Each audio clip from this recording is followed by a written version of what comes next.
अकोट तालुक्यातील केळीवेळी येथे दिनांक 16 डिसेंबरला अजगर शेतात आढळून आला. त्यामुळे शेतकरी वर्ग हा घाबरून दूर उभे राहिले. अकोला रेस्क्यू टीमचे सर्पमित्र तसेच मानद वन्यजीव रक्षक काकणे यांना विनंती करून बोलावले असता बाळ काळणे व रेस्क्यू टीमच्या सर्पमित्रांनी तसेच वन कर्मचारी तुषार आवारे यांनी ताबडतोब घटनास्थळी जाऊन बाळ काळणे यांनी त्या अजगरास पकडून जवळ घेऊन त्याला तोंडाला जखम झाल्यामुळे अजगर हा सुन्न अवस्थेत आढळून आला. गावातील अजगर वाचावा म्हणून फोन करणारे प्रफुल्ल नागोलकर, गोलू नागळे, गोटू देशमुख, कृष्णा दाटे, तुषार हिवरे, किशोर खेडकर हे सर्व घटनास्थळी हजर झाले.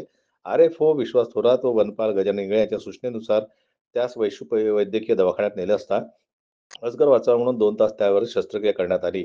पशुवैद्यक doctor Jagdish Buktare, doctor Deepak Ukale, doctor Nand Patil, doctor Gajendra Ambalkar, सहाय्यक अश्विन लवाळे, निखिल वरणकर यांनी संपूर्ण वैद्यकीय पार पाडली. डॉक्टरांच्या मते अजगराला नीलगाय किंवा काळविटाने लाथ मारल्यामुळे हा घायाळ झालेला असावा, असा अंदाज व्यक्त करण्यात आला.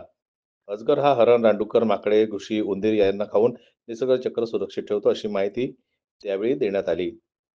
विविध सेवेने वन्यजीव सेवेच्या 65च्या वर अजगर सुरक्षित जंगलात सोडून वन विभाग टीम व सर्पमित्रांच्या सहकार्याने अजगर सेवा झाली असल्याचं मत व्यक्त करण्यात आलं. अशी माहिती रेस्क्यू टीमचे सर्पमित्र तसेच मानद वन्यजीव रक्षक बाळ काळणे यांनी प्रसारमाध्यमांशी बोलताना दिली.